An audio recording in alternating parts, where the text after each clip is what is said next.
It was just a small commuter plane, buzzing back and forth from one town to another.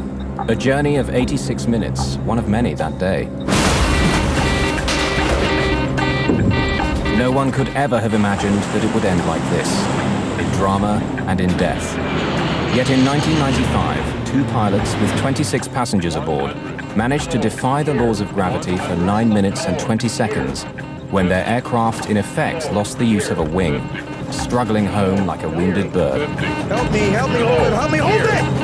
Brace positions! Keep your heads down, everyone! Hold on, this is gonna be rough! But when their plane makes a miraculous crash landing with all passengers alive, their ordeal isn't over. What awaits them is even more horrifying. It's getting hot in here! Get me out! Tell my wife I love her! I have never before or since dealt with so much physical devastation and emotional upheaval and so much sorrow.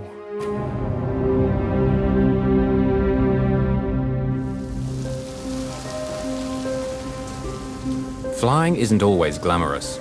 Regional airlines are like the buses of the air, trundling back and forth from one small city to another.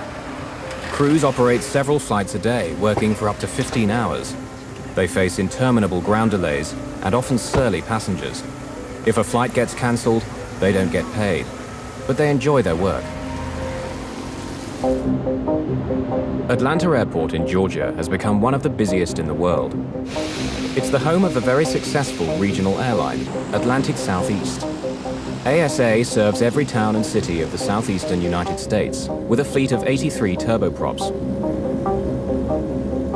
In 1995, most of them were Brasilias built by the Brazilian firm Embraer.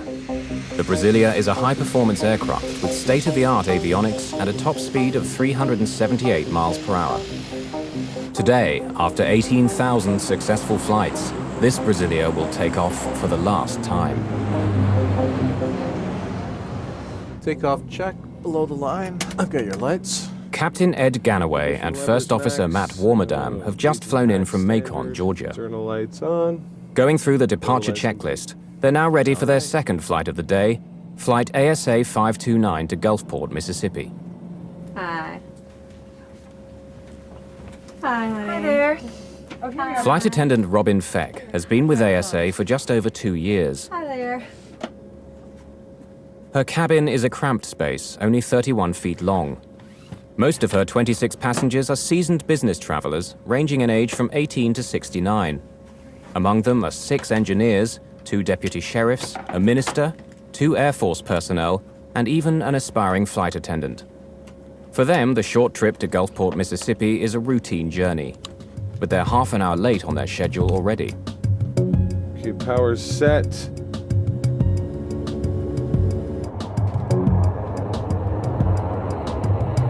Auto feathers armed.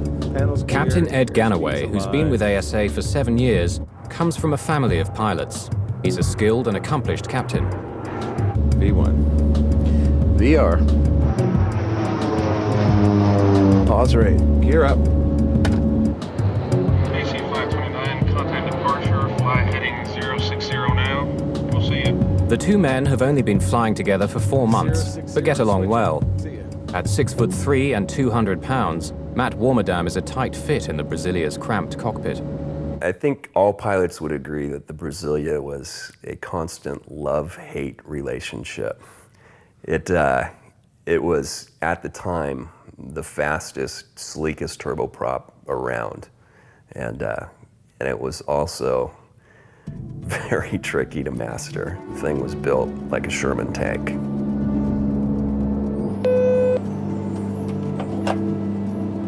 Hey, Robin? Hi. It'll just be a couple more minutes like this. It's gonna smooth out. Okay, just a couple more minutes and I'll be able to get up? Yes, ma'am. All right, thank you. See you.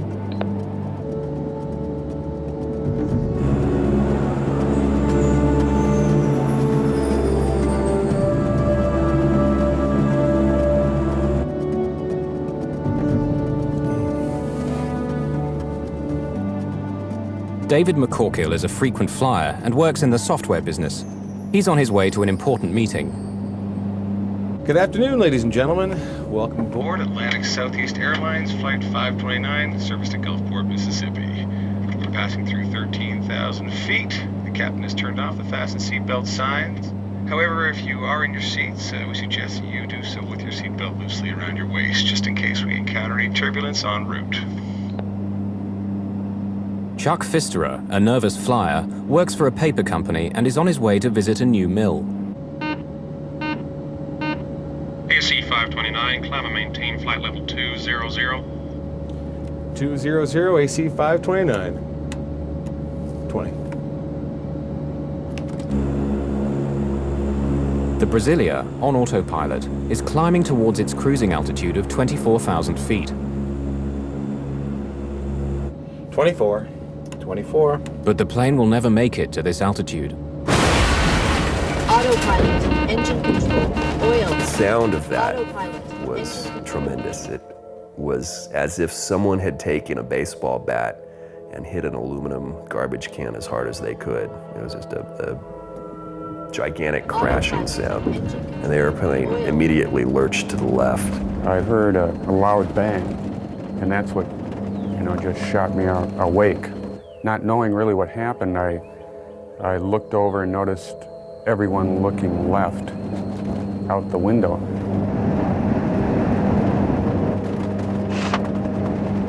What I saw was very alarming. The outer skin of the engine had been ripped off, or as I determined later, had peeled back because of some force.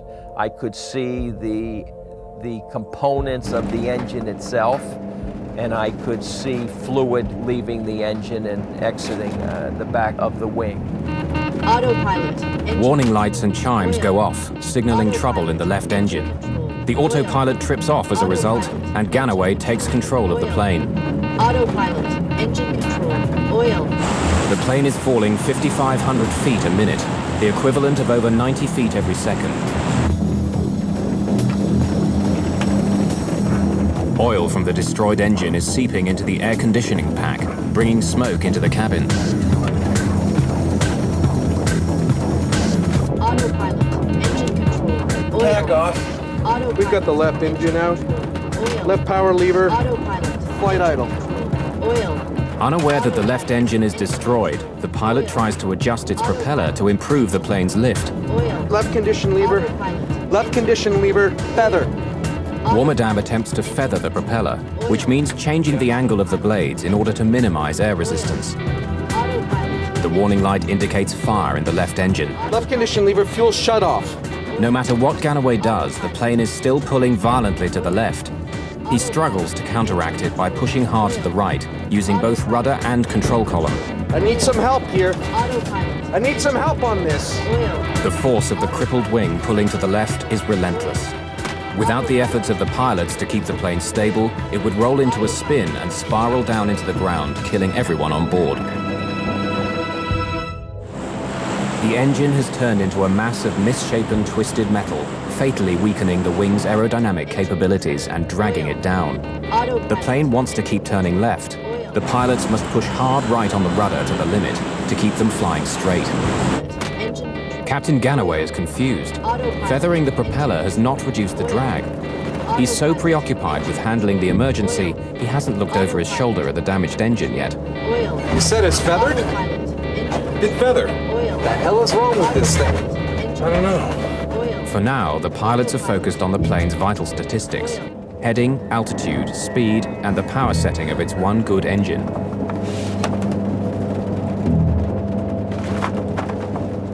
Well, these planes were designed to fly with one engine. The airplane is capable of flying on one engine. However, in the case of 529, not only do you have an engine that has malfunctioned and stopped running, but now it is broken from its normal mounted position and canted, which creates a very increased or dramatic aerodynamic effect on the airplane. Let's close these. Oh, sir, you don't need to be looking at that. My reaction was, the hell with you. If I want to look out the window, I'm going to look out the window because these are the last moments of my life. Whoa. It's all right. That's just what turbulence feels like with one engine. Are we gonna make it? Oh, sir, of course we're gonna make it. How can the plane fly like that?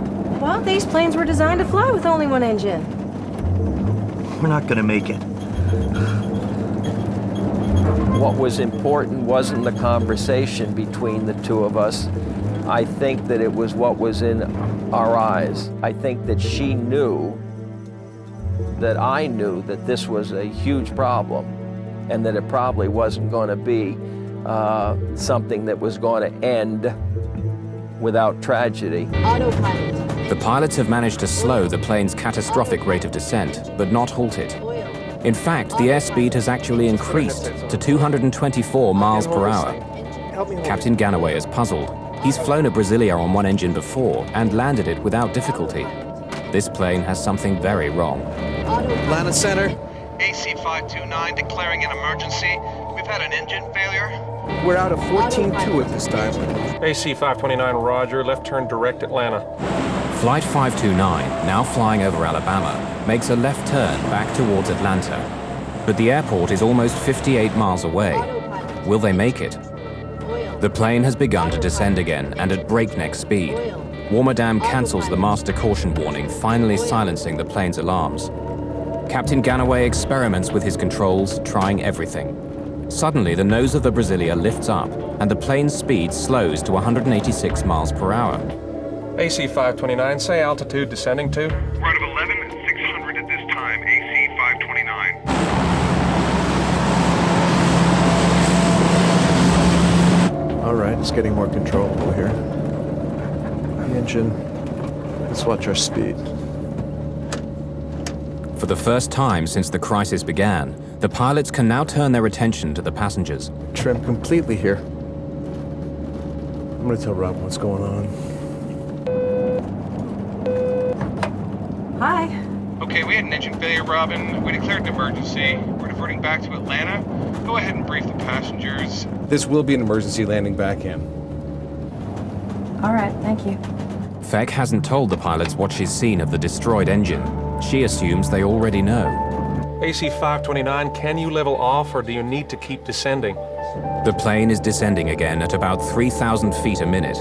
Ganaway suddenly realizes they won't make it to Atlanta.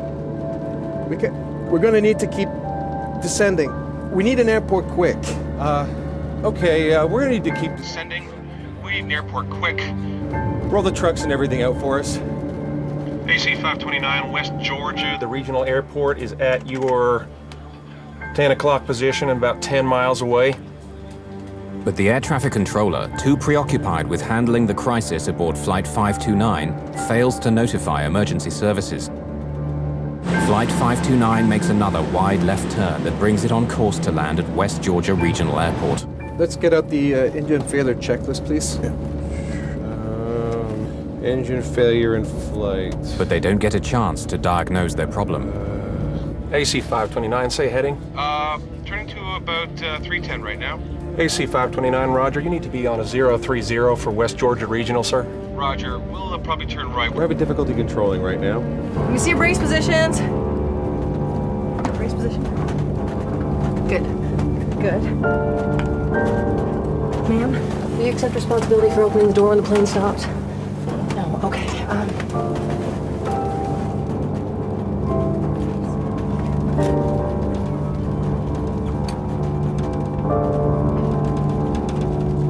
APU, if available, start. You want me to start it? We gotta bring this thing down. Put that off. Bring the ice off. Caution. Caution. AC-529, say your altitude now, sir. Out of 7,000, AC-529. Trim, fail. Trim, fail. Oh, good start. AC-529, I missed that, I'm sorry. We're at a 6.9 right now. AC-529. Okay, it's up and running, Ed. All right, go ahead. Caution. AC-529, West Georgia Regional is your closest airport. What kind of runway they got? Yeah, what kind of runways? West Georgia Regional got? West Georgia Regional it's 5,000 feet and is asphalt, sir. Okay, now I want you to remove any pens or sharp objects from your pockets. I want you to take off your glasses and pour any drinks into the pocket of the seat in front of you.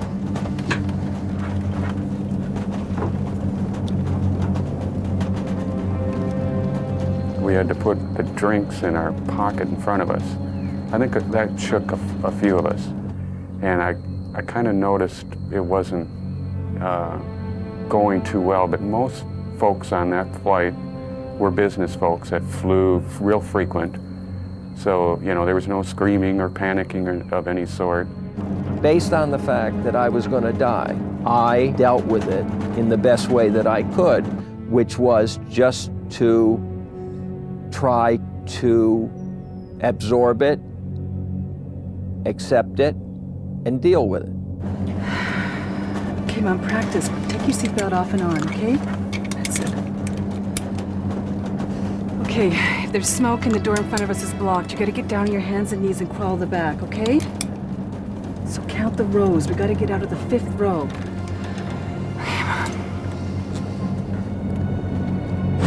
The plane is still losing altitude far too quickly. Can it make it to the airport in time? Atlanta Center normally only controls flights at altitudes over 11,000 feet. For the last 7 minutes, Flight 529 had been under this altitude, and now the controller is having trouble locating them.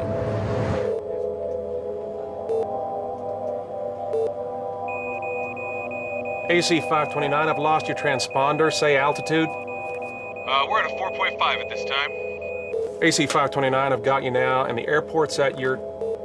Say you're heading now, sir? We are heading 080. Roger. You need about 10 degrees left. West Georgia Regional Airport is only 8 miles away, beneath the clouds. 2 minutes flying time, but they're not sure they can keep airborne that long. I'll tell you what, let me put you on approach. He works that airport and we'll be able to give you more information. Contact Atlanta Approach at 12.0. Atlanta Approach Air Traffic Control. It monitors planes within a much smaller airspace, including West Georgia Regional Airport. The Brasilia, now at 3,400 feet, has slowed its descent to 1,800 feet per minute, but that's still too fast. They won't make it to the airport.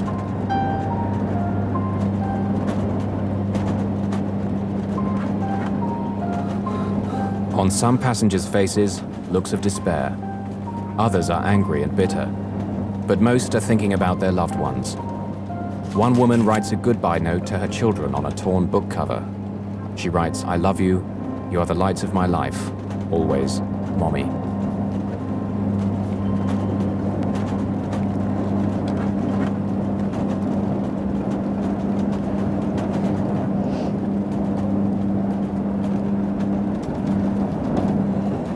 I think we should pray. 7 minutes have passed. For the first time, Captain Ganaway manages to catch a glimpse of the left engine. The engine's exploded. It's just hanging out there. This was something his instruments hadn't told him.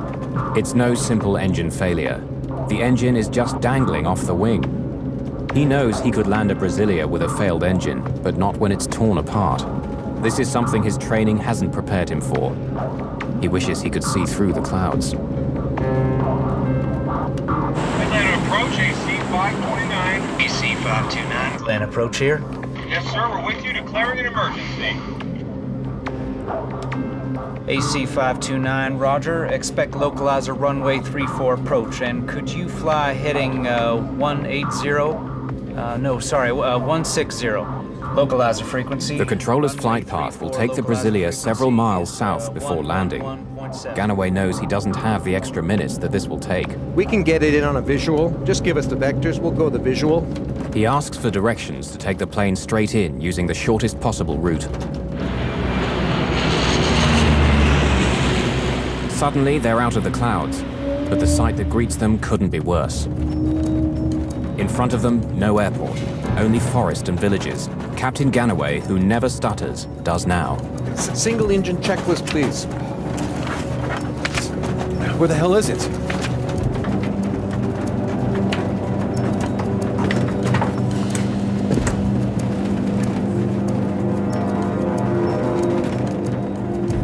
Robin Feck is puzzled. 6 minutes earlier, War Madame had told her the plane was turning back to Atlanta. But all she can see now is Georgia countryside. Word of 1900 at this time? We're below the clouds, tell them. You routed 1900 now? Yeah, We're VFR at this time. Could you give us a vector to the airport? Turn left. Fly heading 040. Bear, the airport's at your about 10 o'clock and 6 miles, sir. Radar contact lost at this time. The plane's low altitude shocks the controller. 1,900 feet. Only a minute earlier, it had been at 3,400 feet. The descent is far too fast. Remember, brace yourselves. And once we get out to where we're going, wait till the plane comes to a complete stop before we can get out. Okay, brace positions, please. Brace positions. Sir, heads down, please. Robin Feck, too preoccupied by the safety of her passengers, looks out of a window and suddenly sees the tops of the trees. She has but a few seconds left to strap herself in her jump seat before impact. Brace positions. Keep your heads down, everyone. Hold on, this is gonna be rough. The airport is only 4 miles away, but too far for the crippled plane. The pilots have to attempt a crash landing in a field. Help me hold it. Over there.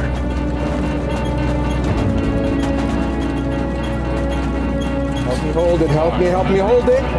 Here, 500. Here, 500. The plane's altitude voice alarm sounds, warning the pilots that they're flying too close to the ground without their landing gear lowered. Fucking land the plane. The pilots will attempt to land on the plane's belly. 100. Here, 100. Help me hold it. Help me hold it. Here, 100. Amy, I love you.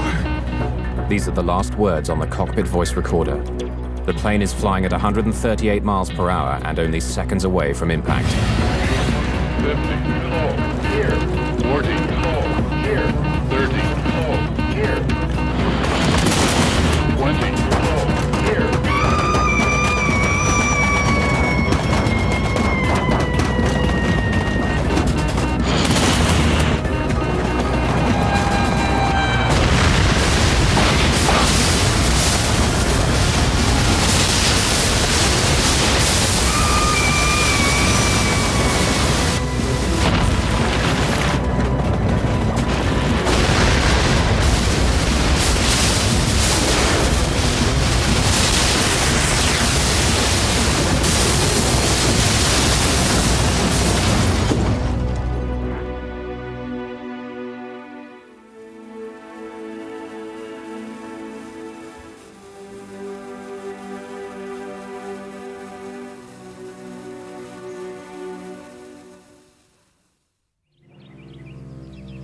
The plane had landed in a small field in Burwell, a sleepy farming community near Carrollton, Georgia, where nothing major ever happens.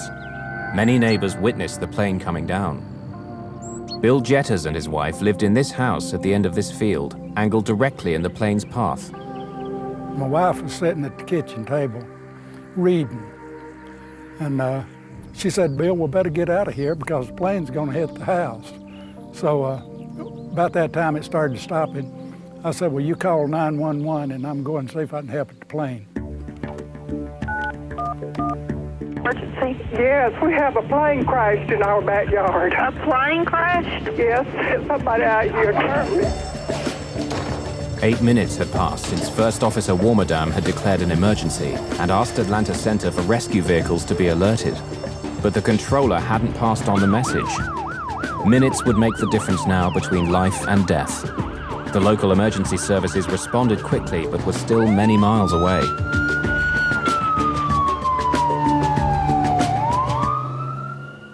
For almost a minute after impact, there's an eerie silence. The plane fuselage is broken in two. Could anyone survive?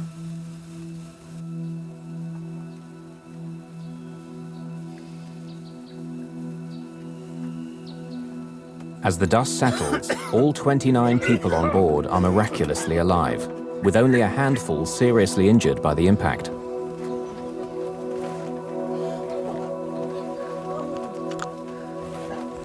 It was an amazing situation only because I just couldn't even believe that I was alive at that point, and I couldn't believe that I was looking at something that was real. But a new disaster is gathering. Fuel from the shattered wing tanks is pouring onto the ground. The last thing I remember is the sound of hitting the trees, and then I honestly don't recall impact.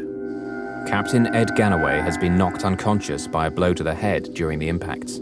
When First Officer Matt Warmerdam regains consciousness, he realizes they're stuck. The cockpit door is jammed, and smoke is slowly seeping in. He reaches for the emergency crash axe. The cockpit window is the only way out. The next immediate thought I had was, now we're going to blow up. So get out of there. It was burning, right in the opening. So I just jumped over. And I headed towards the opening, and I walked out of the aircraft, and I walked away from it. The sparks ignite the fuel vapors, creating a blazing fire. Within seconds, the fire spreads to the fuselage. In the rear section of the plane, the passengers are now trapped by flames burning at 1800 degrees centigrade. They can hear screams from the field outside, where some passengers are already suffering from terrible burns. To escape, they too have to run through the fire, not fall in it, hoping for the best. I turned back and I looked at the aircraft, and what I saw was that the opening that I had come through was basically fully engulfed in flames, and that the people that were exiting the aircraft were all on fire. Some of them would, roll in the grass to try and put the fire out, and sometimes that made it worse because there was spilt fuel, and then they would get even more ignited. And the whole situation got uglier and uglier in the sense that you would all of a sudden see people with their clothing burned off. You would see people with red skin that you could see was burnt. You could actually see some people whose flesh was like dropping off of their bodies or their faces. It was just a horrible situation that was taking place, and it was getting worse and worse.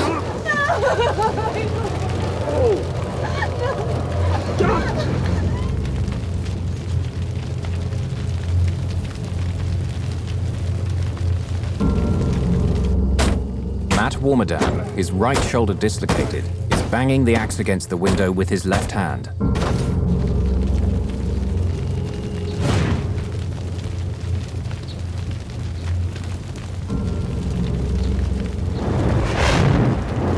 Person's clothes were on fire, and she was on the ground. I think it was a woman. She was on the ground, and Robin said to me, she says, take off your shirt, take off your pants, try to beat the flames out. And I did that. One gentleman I saw was crawling, completely engulfed in flames, and another one that was, most of his clothes was torn off. Now, whether they got torn off in the crash or he tore them off himself, I don't know. I helped him away from the airplane and brought him up towards my brother-in-law's house. And all he had on was his shorts, and his skin was, excuse me.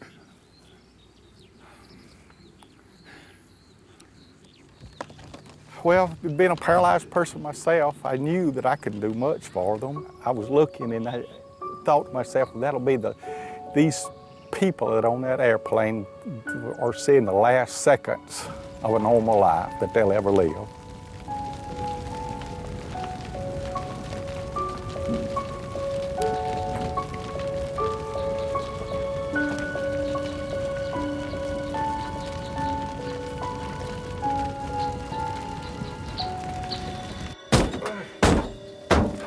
Aircraft glass is much thicker than what you would see on like an automobile windshield. It's several different composite layers that have been temper treated together to make it a very, very tough surface. And with each swing of the crash axe, I was only able to chip away a small piece of glass.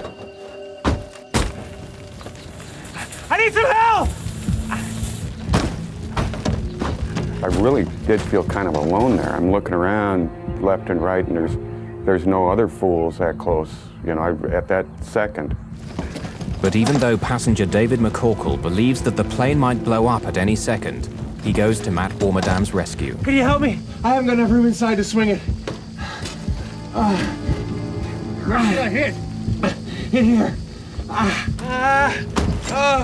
Hang on a second, hang on, I gotta get some air.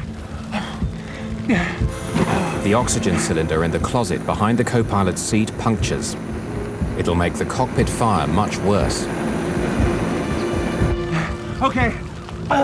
Go ahead. Okay.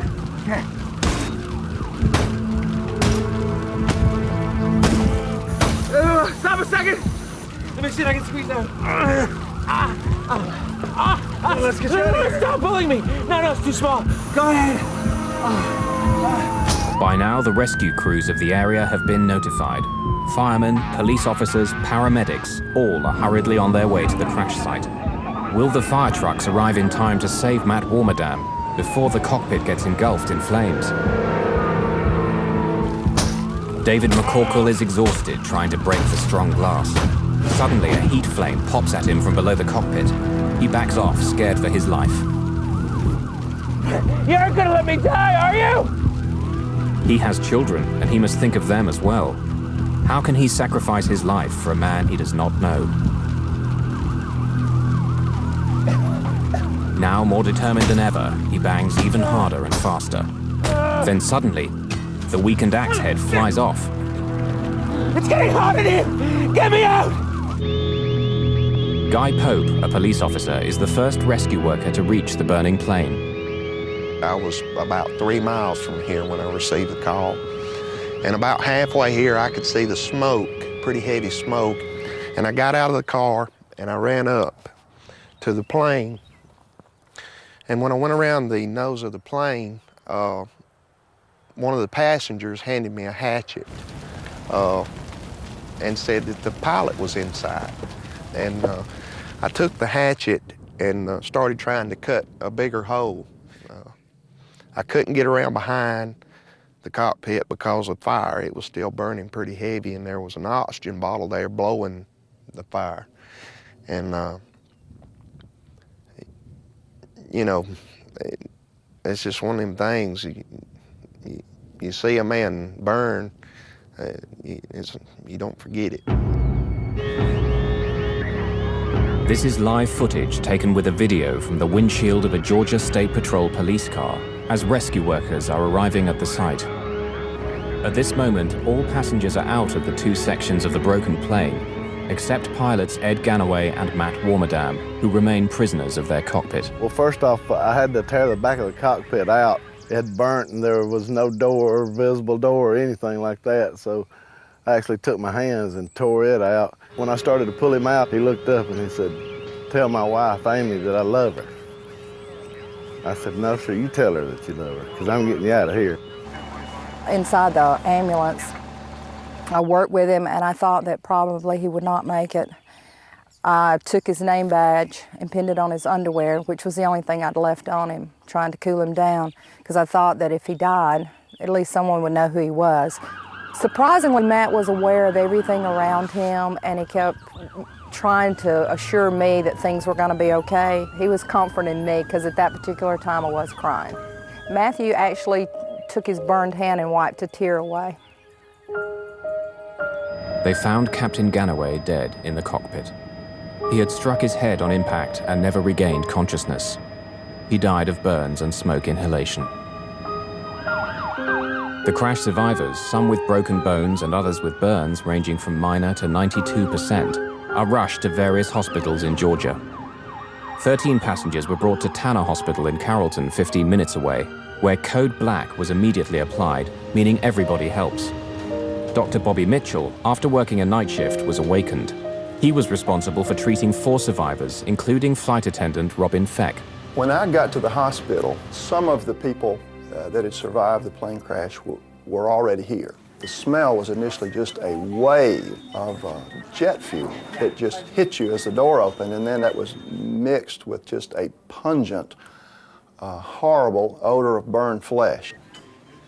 Ms. Feck, she had a cut on her scalp and a couple of broken bones, like a collarbone and an arm, and she was in a great deal of pain herself, although she didn't particularly want me to be dealing with her. She said, "You get back with them," and the orthopedist soon took over her care. She was clearly still trying to care for her passengers.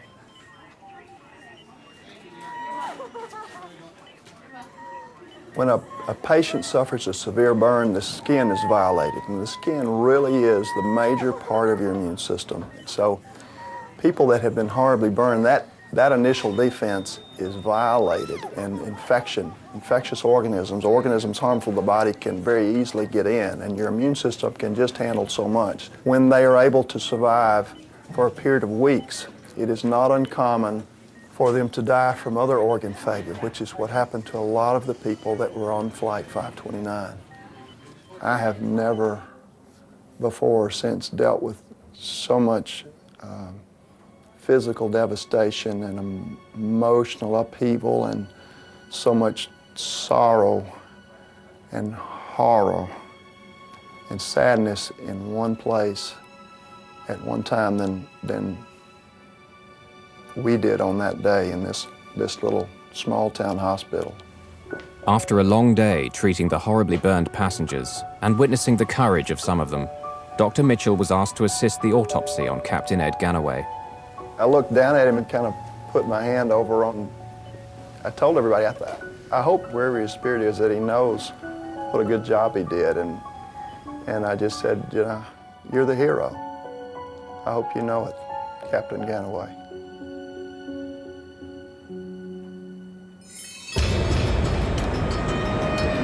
Regional airlines are a North American phenomenon. In the early 1960s, a small band of independent airlines first became known as air taxis, which in time became commuter airlines, then finally regional airlines. In 1978, the US deregulated the airlines, and as the small and mid-sized cities became the economic engine of the country, regional airlines prospered as never before. The National Transportation Safety Board in the United States is responsible for investigating air disasters.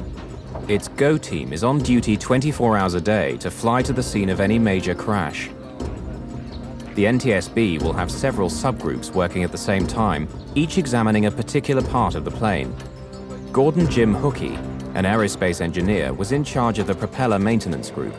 We went out to the crash site, and in the usual fashion, you just kind of look around and get a feel for where all the pieces are. We came along the propeller assembly that was missing.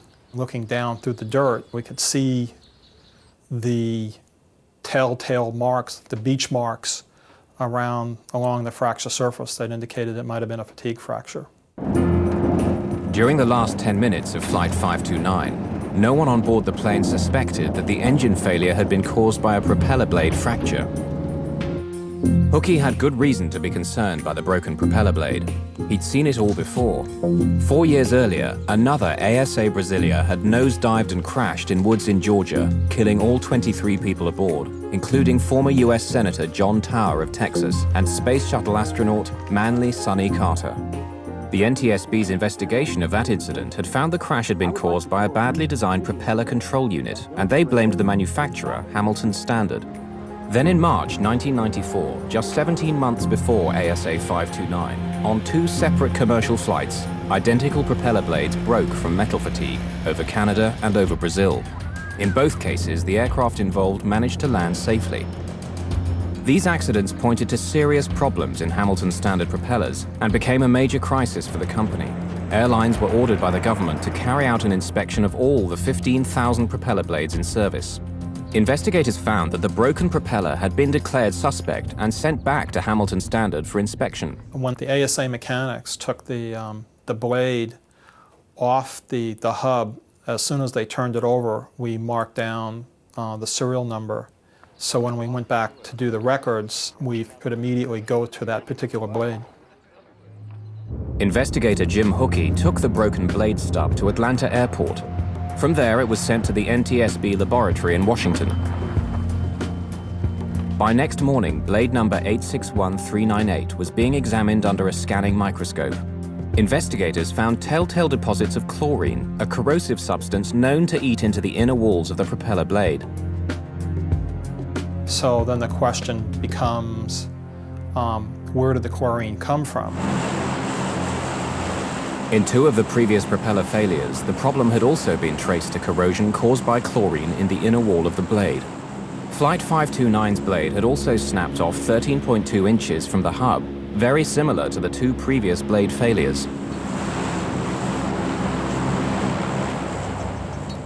Under the microscope, NTSB scientists saw that 2 cracks along the inner wall of the blade had joined to form a single fissure. This had grown and grown until it circled the blade, at which point it snapped under the stress of normal operation. But the NTSB scientists noted something else. On the inner surface, extending about 1.5 inches from the fracture, there was a series of sanding marks. Hookey set off to Hamilton Standard, intent on getting the maintenance records for the propellers. What had been done to the blade when it had been recalled? At the factory, Hookey examined the blade's repair reports. He noted the initials of the technician who did the work, CSB, Christopher Scott Bender. He was a young technician who worked at a Hamilton Standard propeller repair facility. Christopher Bender had watched the news of the accident on television, little realizing how he was involved in the accident. I saw the Hamilton Standard prop on it, and I was like, I hope this is not a prop failure. It was just kind of the back of my mind, and that morning they were like, you know, the NTSB is down there, FAA is investigating, and they've called in some of our engineers to go also down there, and it might be a prop failure. And as soon as I heard that, my heart just sank. I was like, you know, I think I might have even cried a little bit because I was just, you know, just emotionally overwhelmed that, you know, something I had put my hands on, the procedure that somebody trusted me to do failed, and because of that, somebody had died. After discovering the technician who had last worked on the propeller blade that caused the crash of ASA 529, the NTSB now had to find out how the blade had passed inspection. Propeller blades are hollow. Inside, weights are inserted to balance the prop. They're kept in place by a cork soaked in chlorine. It was the chlorine that had caused the corrosion in the previous accidents. However, on this blade, Bender had been unable to detect any evidence of corrosion. He then did what he'd been told to do: polish the inside of the blade. The draft accident report we present to you today involves Atlantic Southeast Airlines Flight 529. The NTSB found that by polishing the blade, Hamilton Standard had unwittingly removed all traces of the crack, and a later, more thorough ultrasound examination couldn't detect it. The NTSB asked for more accountability for management at Hamilton Standard. And so the final report read, the fracture was caused by a fatigue crack from multiple corrosion pits that were not discovered by Hamilton Standard because of inadequate and ineffective corporate inspection and repair techniques, training, documentation, and communications. Some final questions still needed to be answered. Why had the broken propeller blade destroyed the engine? In previous incidents, the entire propeller had fallen away harmlessly. But on Flight 529, blade loss unbalanced the propeller and led to uncontrollable high-speed shaking as the engine shuddered in its mountings. This was the ominous hammering sound heard by the passengers. It literally ripped the engine open and left the useless propeller jammed against the wing. The flight crew weren't handling the engine failure as a true engine failure in that some mechanical malfunction occurred and the engine stopped running. They didn't know that the engine actually had vibrated significantly and broken from its mount and actually canted or twisted on the wing. The NTSB found that the rescue services might have arrived more quickly if controllers had heeded Matt Warmerdam's request for help on the ground, given by radio 6.5 minutes before the crash. Another key NTSB recommendation was to replace the flimsy crash axe that had failed in Warmerdam's rescue with a sturdier model. Investigators praised the crew of Flight 529 for the way they dealt with the crisis, calling their reactions reasonable and appropriate. But the board could offer little advice on the one thing that had caused all these deaths: fire. The conundrum is, how do you make a fuel burn in an engine but not ignite when it's spilled? One way to reduce the severity of post-crash fires is by utilizing less flammable fuel. In 1984, the Federal Aviation Administration and NASA decided to test a new, safer fuel by staging an accident using a remote-controlled plane. Unfortunately, it was not a conspicuous success.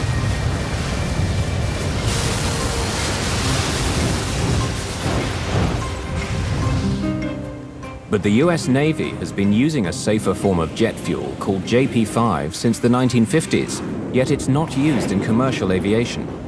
The primary reason that civilian sector commercial aviation has not gone to a lower flammability fuel is the question of availability and distribution and the cost. It costs more to produce the JP5. Everything comes down to money. What's it going to cost to develop a system? What's it going to cost to implement the system? What's it going to do for the overall safety of the airplane, and who's going to pay for it? Personally, from a safety standpoint, I'll pay $2 extra in my ticket to know and to have that security. Until a solution is found, there will continue to be stories like ASA 529. On impact, everyone on this flight had survived, but the subsequent fire became the killer. For the victims of the fire, recovery has been a slow, painful, and excruciating process. First Officer Matt Warmerdam was burned on 42% of his body. Some other survivors suffered up to 90% burns. Treatment included daily baths and removal of dead skin from burn wounds. There would be years of skin graft operations, the 24-hour-a-day wearing of pressure garments to minimize scarring, chronic itching and soreness, and daily physical therapy. Your ability to sense and feel through those areas is permanently changed for the worse. Temperature control is lost. When you walk from an air-conditioned building into the outside, you take for granted that your body starts accommodating that either by sweating or redirecting blood flow. People with burns, especially horrible, large surface area burns, that's lost forever. They have to plan everything they do. They have to plan where they're going to be and the clothing much more carefully. So there are emotional and physical things both that are lost forever. My medical treatments were quite extensive. I think I honestly have lost count how many surgeries I had to go through to get back to the point where I could fly again, but it's got to be somewhere near 50, including all the skin grafting things that they had to do in the hospital and as such. Psychologically was tough in the beginning. There I was, happy to be finally starting my career as I had dreamed it from my childhood, and it was suddenly ripped away. And that was tough. There was a lot of long nights talking with Amy, trying to get over the pain and despair of all that. I did have trouble getting my life back in order. It caused me to drink more than I had before. I think at the plane crash, it just took the last bite. And I stayed in the fire service for a while after that, but my heart was never in it again. I quit my job as I was a vice president of a software company, traveling a lot, making very good money. And I went to work as a buyer in Alaska. I also reconnected with my ex-wife, and we got remarried, moved down to South Carolina, and had all our kids move in with us. So, yeah, I did change my life. It helped me to kind of put a lot of things in perspective, including not only how I acted myself, but also how I treated other people. First Officer, 1 year after the crash, the Military Fraternal Organization of Pilots bestowed its prestigious medallion on Matt Warmerdam for his part in saving the lives of his passengers. He accepted it in honor of the crew. Seeking closure on the trauma of the crash, residents built a memorial to the victims of Flight 529 behind Shiloh United Methodist Church, a short distance from the accident site in Burwell. You know, I wish this had never happened. I wish I could go back in time and fix it and take care of it, that it didn't happen. You know, I don't know if they believe in God or not, but I pray for them that God comforts them through the hurt that they've had in their lives. Much has changed for the company that manufactured Flight 529's propeller. Now renamed Hamilton Sundstrand, it's part of the giant United Technologies Aerospace and Defense Group. Flight 529 was the last time that one of its propellers failed in flight. Its inspection and repair process was made more stringent, in some cases exceeding FAA requirements. Since the 3 blade failures, there have been none whatsoever. Of the 29 people aboard ASA Flight 529, only 8 escaped with minor injuries. Of the 21 others who received major injuries and burns, 10 subsequently died. Flight attendant Robin Feck declined to be interviewed for this film. Still suffering from the pain and anguish of that terrible day, she's never worked as a flight attendant again. The best thing I ever could have done for myself was that day 2 years ago when I'd finished training and took the controls of a ASA plane and flew again. I stubbornly recaptured my dream. And now that I'm doing it again, it's just been a joy. It's what I do. It's what I love. It's what I always wanted to do with my life, and I'm doing it again.